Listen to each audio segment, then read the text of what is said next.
எல்லாம் வல்ல அல்லாஹ்வுக்கு சுப்ஹானஹு வ தஆலாவுக்கு சலாமும் சலவாத்தும் ஸல்லல்லாஹு அலைஹி வஸல்லம் அவர்கள் மீதும் சஹாபாக்கள், தாபீன்கள், தபஅ தாபீன்கள், நல்லோர்கள் எல்லோர் மீதும் என்றென்றும் எப்போதும் உண்டாகட்டுமாக. அன்புக்குரிய அருமை சகோதரர்களே, அல்லாஹ்வுக்கு சுப்ஹானஹு வ தஆலா அவனுடைய திருமறையிலே மக்களுக்கு மிக ஆழமாக ஒரு விஷயத்தை பதிய வைக்க வேண்டும் என்றால் அல்லாஹ் தஆலா முதலிலே மக்களிடத்திலேயே இதை தெரியுமா என்கிற ஒரு கேள்வி மாதிரி கேட்க வைத்து அவர்களுடைய கவனத்தை ஈர்த்து எடுப்பது ஒரு பழக்கம். அல் காரியா, ஒரு இன்ட்ரடக்ஷன், ஒரு திடுக்கிடும் நாள். அல் காரியா என்று அல்லாஹ் முதல்ல சும்மா சொல்கிறான். அடுத்தது மல் காரியா. காரியா என்றால் என்ன?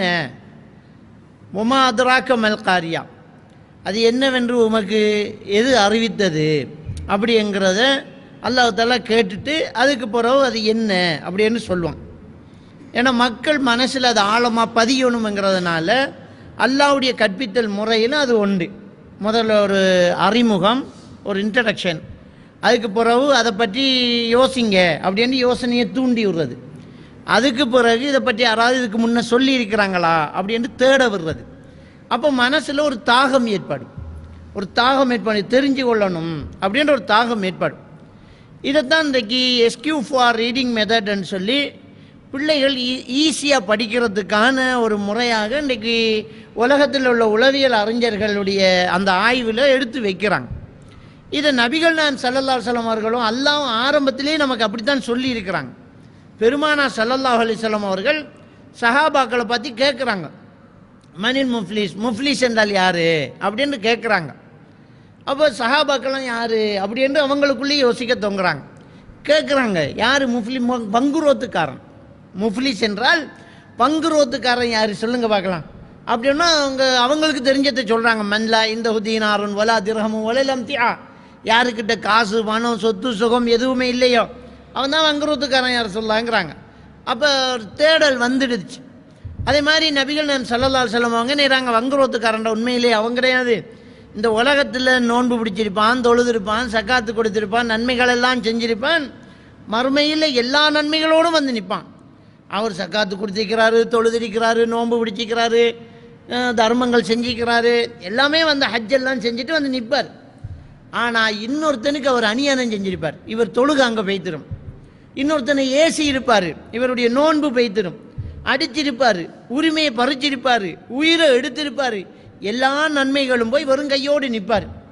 அப்பையும் ஒருத்தன் வந்து எனக்கு இவர் அடிச்சிருக்கிறார், ஓ சத்தமணி என்னை ஏசி இருக்கிறார், ஓ தரபனி இவர் என்னை அடித்திருக்கிறார், ஓ அக்கல மாலி ஹராமன் என்னுடைய சொத்தை இவன் அநியாயமாக திண்டிருக்கிறான் அப்படின்னு இந்த எல்லா மோசடியும் எடுத்து வைக்கப்படும். அப்போ எடுத்து கொடுக்கறதுக்கு இவர்கிட்ட நன்மைகள் இருக்காது. பாதிக்கப்பட்டவன் இவர் செஞ்ச தொழுகை நோன்பு தானே போகணும், அங்கே பொறுமதி அதுதான், அது இருக்காது, வெறும் கையோடு நிற்கிறார். அப்போ அல்லாஹ் தஆலா என்ன செய்வான்னு சொன்னால், இந்த பாதிக்கப்பட்டவன் பாவம் செஞ்சிருப்பான்ல அந்த பாவத்தை தூக்கி இவன் தலையில் சுமந்துடுவான். அப்போ நல்லது செஞ்சுக்கிட்டு போனவன் இன்னொருத்தன் திருடினது, விபச்சாரம் பண்ணது, களவெடுத்தது, தொழுகையை விட்டது, இப்படி அடுத்தவன் பாவத்தை பூரா தலையில் சுமந்துக்கிட்டு இங்கே பெரிய நன்மையாளியாக ஹாஜியார் என்ற பெயரில், தொழுகையாளியா என்ற பெயரில் இருந்தவர் நாளை மறுமையில் அடுத்தவன் பாவத்தை சுமந்துக்கிட்டு நரகத்தில் போடப்படுறாரு, அவன் தான் உண்மையான வங்குரோத்துக்காரங்கிறாங்க ரசூலுல்லாஹி ஸல்லல்லாஹு அலைஹி வஸல்லம். அப்போ அல்லாஹ்வுடைய தூதர் இதை படிப்பிக்கிற முறையை பாருங்க, அது எவ்வளோ ஆழமாக பதியும் அப்படிங்கிறத சிந்திச்சு பாருங்க. அப்போ இன்னொருத்தனுக்கு செய்கிற அநீதி வந்து என்ன செய்து இவர் தலையில் சுமத்தாட்டப்படுது அப்படிங்கிறத இதிலிருந்து நம்ம என்ன செய்யலாம், புரிஞ்சு கொள்ளலாம்.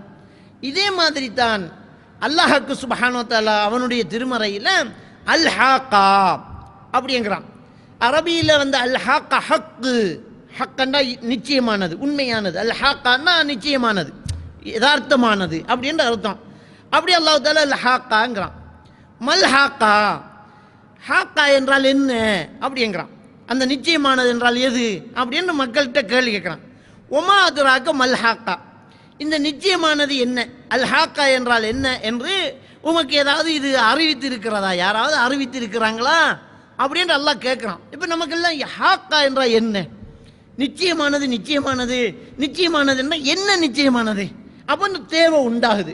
அல்லாஹ் தஆலா அடுத்ததா என்ன சொல்றான்னு சொன்னால், கதபத் சமூது வ ஆதும் பில் காரிஆ, அந்த நிச்சயமான திடுக்கிடும் தினத்தை அந்த திடுக்கிடும் நாளை சமூது ஆது கோத்திரத்தினர்கள் பொய்ப்பித்திருந்தார்கள்.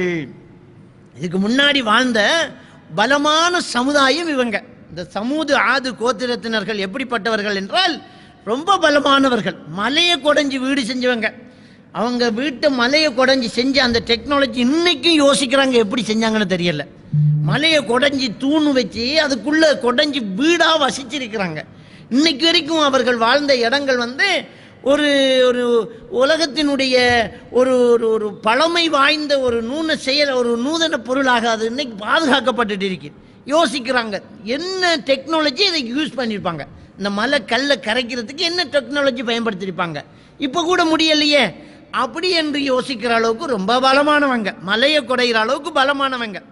அவங்களுக்கு வந்த நபிமார்கள், அந்த சாலிஹ் அலைஹிஸ்ஸலாத்து வஸ்ஸலாம் அவங்கெல்லாம் வந்தாங்க. அவங்களையெல்லாம் எதுக்குறாங்க. எதுக்கிட்டு என்ன செய்கிறாங்க, இதை பொய்ப்பிக்கிறாங்க. அது அல்லாஹ் தஆலா சொல்கிறாங்க, கஸபத் சமூது வ ஆதும் பில் காரிஆ. அந்த திடுக்கிடும் தினத்தை அவர்கள் பொய்ப்பித்திருந்தார்கள். அல்லாஹ் தஆலா சொல்றான், என்ன சொல்றான்னு சொன்னா, ஃபஅம்மா சமூத் ஃபஹுலிகும் பித்தாகியா. அந்த சமூது கோத்திரத்தினர்கள் இருந்தார்களே, ஃபஹுலிகு பித்தாகியா, அவர்கள் ஒரு பெரும் சத்தத்தால் அழிக்கப்பட்டாங்க. ஒரு இடி, அவ்வளோதான், ஒரு இடி சத்தம். அந்த சத்தத்தை அவங்களால கேட்க முடியல. இந்த உலகத்தில் இன்ன மீறி ஆளுன்றா என்று பெருமைப்பட்டு கொண்டவர்கள், அதிகாரத்தை கையில் எடுத்தவங்க, மக்களை அடக்கி ஆள்றவங்க, எனக்கு யார் என்ன பண்ண முடியும், நான் நினைக்கிறது தான் சட்டம் அப்படின்னு சொல்லி அநியாயம் பண்ணிட்டு இருக்கிறாங்களே. அந்த அநியாயம் பண்ணுறவங்களை எப்படி சிம்பிளாக அழிக்கிறான்னு சொன்னால், பெரிய படையை கொண்டு வந்து இன்னொரு அரசன் அவன் மேலே சாட்டி பெரிய பெரிய யுத்த விமானங்களை கொண்டாந்து அப்படியெல்லாம் அழிக்கல. ஒரு சத்தம், அவ்வளோதான். அந்த சத்தத்தை கொண்டு அல்லாஹ் தஆலா என்ன செய்கிறான், அழிக்கிறான். அம்மா ஆதுன், ஆது கூட்டத்தினர்கள் இருக்கிறார்களே, சமூது கூட்டத்தினர்களுக்கு ஒரு சத்தம் போதும். ஆது கூட்டத்தினர்கள் இருந்தார்களே, அவர்களை எப்படி அழித்தான் அப்படி என்று சொன்னால், ஒரு இரைச்சலோடு வேகமாக சுழன்று அடித்த ஒரு காற்றை கொண்டு அவர்களை அழித்து விட்டான். பொசல் ஒன்று வந்துச்சு, அவ்வளோதான், அது அவர்களை அழித்து விட்டது. எப்படி அந்த பொசல் அடித்தது, சஹரஹா அலைஹிம் சபஅ லயாலின் வ ஸமானியத ஐயாமின். எப்படி அல்லாஹ் தஆலா அழிச்சான், 7 இரவு 8 பகல், தொடர்ந்து ஒரு கிழமை 7 இரவும் 8 பகலும் என்ன செய்யுது, அந்த அந்த அந்த காற்று அவர்களை சுழட்டி எடுக்குது. அப்படி அவர்கள் சுழட்டி எடுத்ததுனால ஹுசூமா அப்படியே தொடராக அடித்தது. ஃபதரல் கௌம ஃபீஹா சர்ஆ கஅன்னஹும் அஜாஸு நக்லின் ஹாவியா, காய்ந்து விழுந்த ஈச்ச மரத்தினுடைய பாலைகளை போன்று அவர்கள் அப்படியே சரிந்து விழுந்து கிடக்கிறாங்க. அப்படிங்கிறான் அல்லாஹ் சுப்ஹானஹு வ தஆலா. அப்படியே பூமியில் சரிந்து விழுந்து கிடக்கிறாங்க. எப்படி கிடக்கிறாங்க, ஒரு ஒரு தூக்கி வீசப்பட்ட ஒரு ஒரு ஈச்ச மரத்தினுடைய அந்த சருகுகளை போன்று அவர்கள் என்ன செய்யப்பட்டாங்க, கிடக்கிறாங்க. ஃபஹல் தரா லஹும் மின் பாக்கியா, யாராவது எஞ்சினார்களா அல்லாஹ் தஆலா கேட்குறான். யாராவது எஞ்சினார்களா, மிஞ்சி இருந்தார்களா, எல்லாம் வைத்தாங்க. அப்படி இந்த அல்லாஹ் தஆலா இப்படி பெரும் பெரும் பலசாலிகளை எல்லாம் எப்படி அழிச்சேன் அப்படிங்கிறான். அதே மாதிரி அல்லாஹ் தஆலா சொல்றான், வஜா ஃபிரௌன் வமன் கபிலஹு, அது மட்டுமா, ஃபிரௌன் தான் அவனுக்கு முன்னிருந்தோரும் வந்தார்கள். இதையெல்லாம் அல்லாஹ் தஆலா என்ன செய்கிறான், தலைகீழாக புரட்டினான். வல் முத்தஃபிகாத்து பில் காத்தியா, அவங்க செய்த பாவத்தினால், தவறு செய்த அந்த பாவங்களை வைத்து அவர்களை என்ன செய்தான், அப்படியே தலைகீழாக புரட்டி விட்டான். முடிஞ்சு. ஃபிரௌன் எவ்வளவு பெரிய ஒரு அரசனா, ஒரு மன்னனா இருந்து, அவன் தான் அந்த நாட்டுக்கு மன்னனா இருந்துக்கிட்டு நான் தான் கடவுள் என்று கூட சொன்னான். அப்படி சொன்ன அந்த ஃபிரௌனையும் அதுக்கு முன்னால் இருந்தவர்களை எல்லாம் அல்லாஹ் தஆலா என்ன செஞ்சான், அப்படியே தலைகீழாக புரட்டி விட்டான். நினைச்சு கூட பார்க்காத அளவுக்கு அல்லாஹ் தஆலா அவர்களை அழித்தான். ஃபஅஸவ் ரசூல ரப்பிஹிம், அவர்களுடைய இரட்சகனின் தூதருக்கு அவர்கள் மாறு செய்தார்கள். ஃபஅഖதஹும் அக்தன் ராபியா, அல்லாஹ் தஆலா என்ன செய்கிறான், அவர்களை ஒரு பலமான பிடியாக அப்படியே பிடிக்கிறான். அல்லாஹ் அப்படியே பிடிக்கிறான்ல, ஒரு பலமான பிடி, கடலுக்குள்ள அப்படியே மூழ்க வச்சு அவர்களை கடுமையாக பிடிக்கிறான். அப்படிங்கிறது அல்லாஹ்வுக்கு சுப்ஹானஹு வ தஆலா என்ன செய்றான், சொல்லி காட்டுறான். அப்படியே அல்லாஹ் தஆலா என்ன சொல்றான், இன்னா லம்மா தகல் மாஉ ஹமல்தகும் ஃபில் ஜாரியா. அந்த அல்லாஹ் தஆலா சொல்லி காட்டுறான், தண்ணீர் பொங்கி எழுந்தது. யாரை பற்றி அல்லாஹ் தஆலா சொல்றான், நூஹ் அலைஹிஸ்ஸலாத்து வஸ்ஸலாம் அவர்களுடைய சமுதாயம். அவர்களுக்கு நூஹ் அலைஹிஸ்ஸலாத்து வஸ்ஸலாம் அவர்களுக்கு மாறு செய்து, அவர்களை கிண்டல் செய்து, அவர்களிடத்தில் பிரச்சாரங்களை செய்கிறாங்க. 950 ஆண்டுகள் பிரச்சாரம் செய்கிறாங்க. அதையெல்லாம் அவர்கள் எதிர்த்து அவரை கேவலப்படுத்துகிறாங்க. அல்லாஹ் தஆலா கப்பலை கட்ட சொல்கிறான். பாலைவனத்தில் ஒரு தண்ணி இல்லாத, குளம் இல்லாத, கடல் இல்லாத இடத்துல பெரிய கப்பலை கட்டுறாங்க. ஏன்னா அவரோடு ஈமான் கொண்டவர்களை மட்டும் ஏற்றுறதில்ல, உலகத்தில் உள்ள உயிர்களை ஒவ்வொரு ஜோடி ஏற்றணும். யானையில் ஒரு சோடி ஏற்றணும், மாட்டில் ஒரு சோடி ஏற்றணும். அன்னைக்கு இருக்கக்கூடிய உயிர்களை ஒவ்வொரு சோடி ஏற்றணும். அப்போ எவ்வளோ பிரம்மாண்டமான கப்பல் அது இருக்கும். அந்த கப்பலை எல்லாம் செய்யும்போது அப்போ கிண்டல் பண்ணுறாங்க, கிறுக்கு பிடிச்சிட்டு போல, என்னடா கடல் இல்லாத இடத்துல, குளம் இல்லாத இடத்துல கப்பல் கட்டுறாருண்டு. அப்படி அவர் அல்லாவுடைய கட்டளை கட்டினாங்க. ஒரு மழை பொழிந்தது, பூமி நிலத்திலிருந்து தண்ணி அப்படியே கொப்பளித்தது. அப்போ அல்லாஹ் தஆலா சொல்றான், இன்னா லம்மா தகல் மாஉ, தண்ணீர் அப்படியே பொங்கி எழுந்த போது, ஹமல்தகும் ஃபில் ஜாரியா, நாம் உங்களை கப்பலில் ஏற்றி காப்பாற்றினோமா இல்லையா? கப்பலில் ஏற்றி காப்பாற்றினோம் அப்படி என்று அல்லாஹ் தஆலா சொல்லி காட்டுறான். அப்போ ஈமான் கொண்டவர்களை எவ்வளவு ஒரு இக்கட்டான சூழ்நிலையிலும் அல்லாஹ் காப்பாற்றிடுவான். வெள்ளப்பிரளயம் ஏற்பட்டு எல்லாரும் மூழ்கடிச்சுக்கிட்டு இருக்கிற நேரம் அல்லாஹ் நாடினவர்கள் அப்படியே தூக்கி காப்பாற்றுறான், மற்றவர்களை அழிக்கிறான். காற்றின் மூலமாக, பேரிடி மூலமாக, கடும் சத்தத்தின் மூலமாக அல்லாஹ் தஆலா என்ன செய்கிறான், அழிக்கிறான். அப்படி அல்லாஹ்வுக்கு சுப்ஹானஹு வ தஆலா அழிக்கவும் நினைச்சா அழிப்பான், காப்பாற்ற நினைச்சா அதுக்குள்ளேயும் காப்பாற்றுவான். கடல்ல மூழ்குறாங்க, அது மட்டும் காப்பாற்றுறான் அல்லாஹ் தஆலா. ஈமான் கொண்டவர்களை அப்படியே காப்பாற்றுறான். நினைச்சா அல்லாஹ் தஆலா என்ன செய்ய முடியும், காப்பாற்றவும் முடியும். அப்படிங்கிறத அல்லாஹ் தஆலா சொல்லி காட்டுறான். அப்போ ஒரு பேர் அனர்த்தம் நடக்கக்கூடிய அந்த திடுக்கிடும் நாள், அந்த மறுமை நாள், அந்த மறுமை நாளை பற்றி அல்லாஹ் தஆலா சொல்லி அந்த நாளை பொய்ப்பித்தாங்க. ஆது சமூது கூட்டத்தினர்கள் பொய்ப்பித்தார்கள், ஃபிரௌனும் அதுக்கு முன்னால் இருந்த நம்ரூது போன்றவர்களும் பொய்ப்பித்தார்கள்.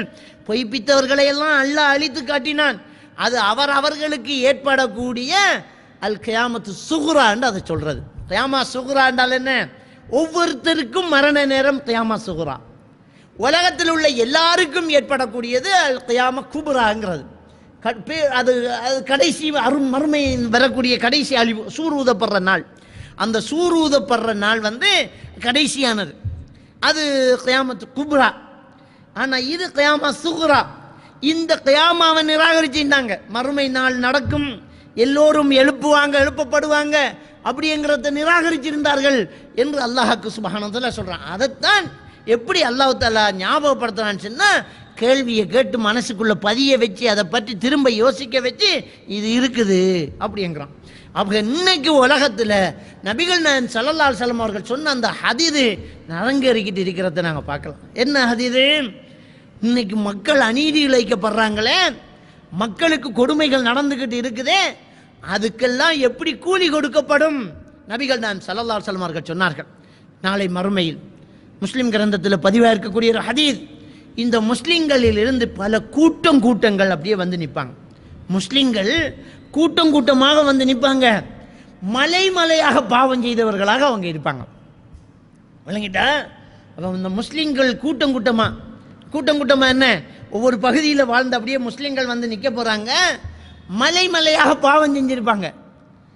அல்லாஹ் தஆலா என்ன செய்கிறான், மலையாக அவர்கள் செய்த பாவங்களை யூதர்கள் கிறிஸ்தவர்கள் மீது அல்லாஹ் தஆலா தூக்கி வச்சுட்டு இவங்களை சொர்க்கத்துக்கு அனுப்பிவிட்டுருவான்.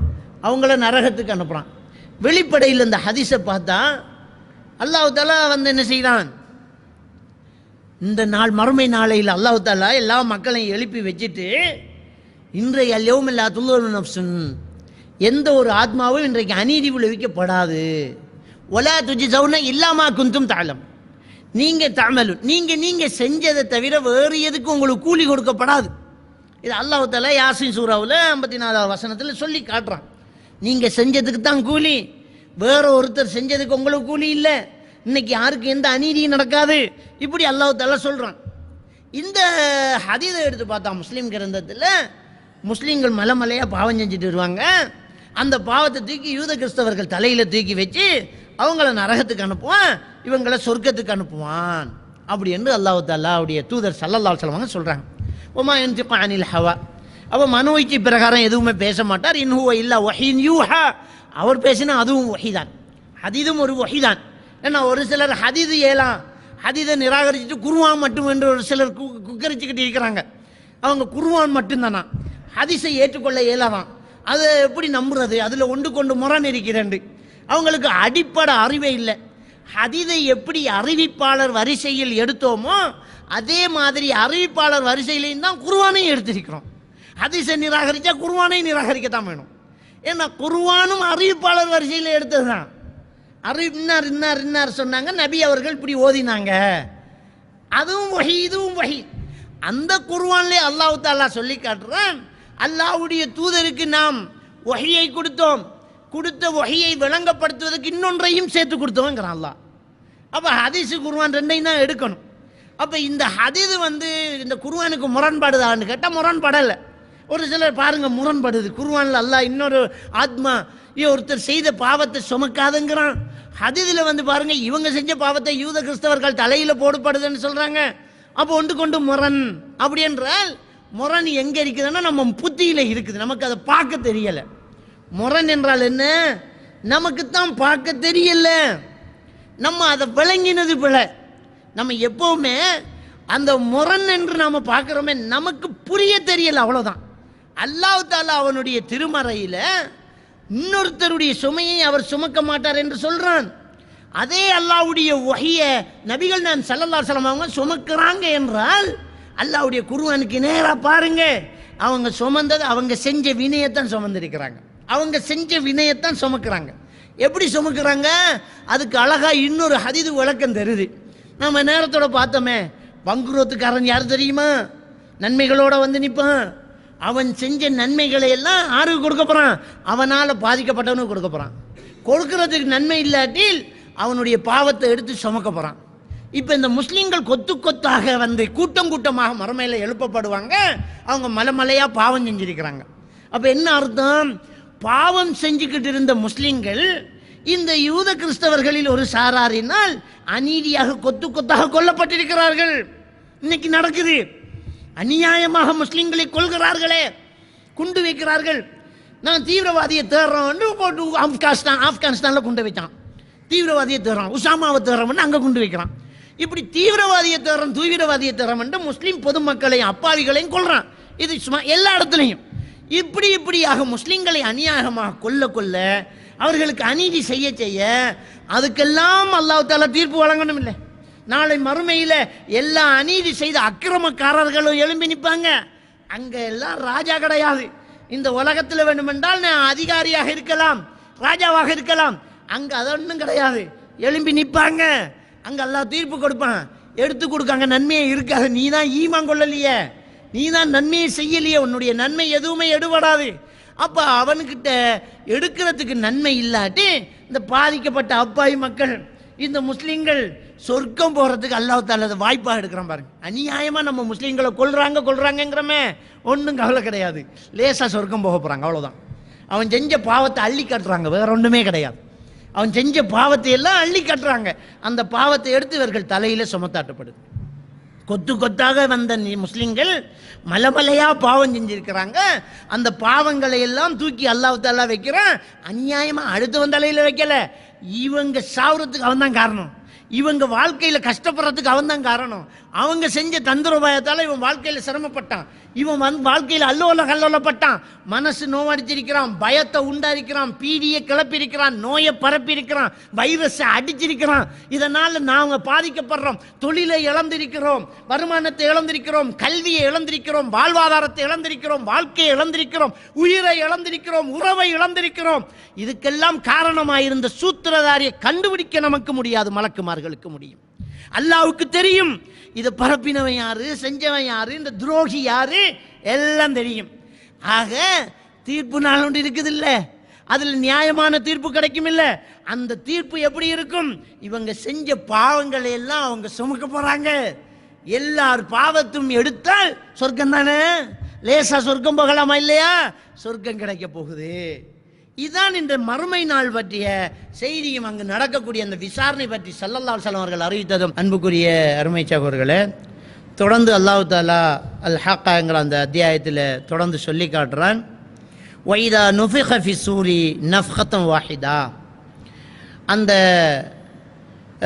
சூர் என்ற அந்த எக்காலத்தில் ஒரே ஒரு தடவை அந்த சூர் என்ற குழல் ஊதப்படுமாக இருந்தால், வஹுமிலத்தில் அர்து வல் ஜிபாலு ஃபதுக்கதா தக்கத்தன் வாஹிதா, இந்த பூமியும் மலையும் அப்படியே தூக்கி வீசப்படும், ஒன்று ஒன்றோடு மோதி இரண்டுமே தூள் தூளாகிவிடும்.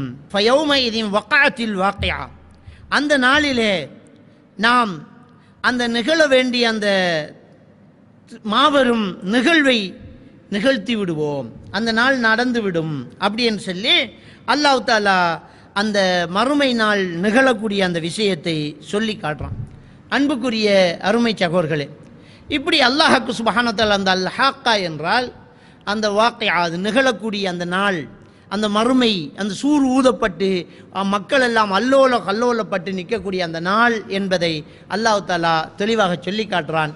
எனவே அன்புக்குரிய இஸ்லாமிய சகோதரர்களே, அந்த மறுமை நாள் நிகழ்வதற்கு முன்னால், ஏன்னா அது நிகழ்ந்துட்டா தௌபாக்கள் ஏற்றுக்கொள்ளப்படாது, அதுக்கு முன்னால் நாம் செய்த தவறுகளுக்கு நாங்கள் என்ன பிராயச்சித்தங்கள் இருக்கிறதோ அதையெல்லாம் செய்து நாங்கள் அல்லாஹ்விடத்திலே தௌபா செய்து எவ்வளவு முடியுமோ அவ்வளவு நல்ல காரியங்களை நாம் செய்து நாம் அல்லாஹ்விடத்திலே ஒரு நல்ல ஒரு மூமினாக, ஒரு முஸ்லீமாக நாம் சென்று சேர வேண்டும். அல்லாஹ் தஆலா சொல்லி காட்டுறான், வலா தமூதுன்ன இல்லா வஅன்தும் முஸ்லிமூன், நீங்கள் முஸ்லீம் இல்லாமல் மரணித்து விட வேண்டாம் என்று அல்லாஹ் தஆலா சொல்லி காட்டுறான். ஏனென்றால் நீங்கள் அப்படி மரணிச்சாதான் நீங்கள் மறுமையில் தப்பிக்குவீங்க. அல்லாஹ்வுக்கு கட்டுப்பட்டவர்களாக மரணிச்சா தான் நீங்கள் மறுமையில் தப்புவீங்க, இல்லாட்டி அவ்வளோதான் அப்படிங்கிறது தான். அப்படி இல்லாமல் நீங்கள் வந்துடாதீங்க, முஸ்லீம் இல்லாமல் நீங்கள் மௌத்தாயிராதீங்க அப்படின்னு அல்லாஹ் தஆலா சொல்கிறான். எல்லாம் வல்ல அல்லாஹ் சுப்ஹானஹு வ தஆலா நம் அனைவரையும் ஈமானோடு வாழ வைத்து ஈமான்